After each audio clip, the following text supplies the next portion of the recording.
Kabilang ng isang tauhan ng LGU ang nahuli nilang snatcher sa Davao City. Ang pananakit tila kinonsinti pa ng 2 pulis. Nasa frontline ng balitang yan, si Bril Montalvo.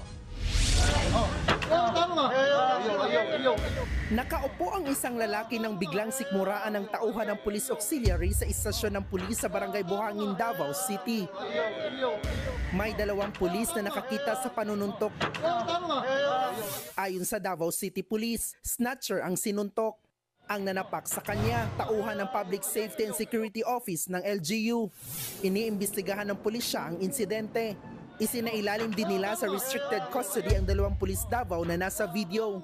As if trying to condone it, so it's a clear violation of the manual of the PNP.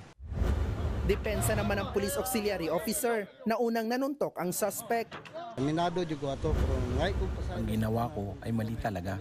Humihingi na lang ako ng pasensya sa lahat.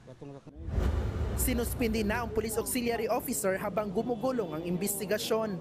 Nananatili naman sa kustudiya ng Davao City Police ang suspect.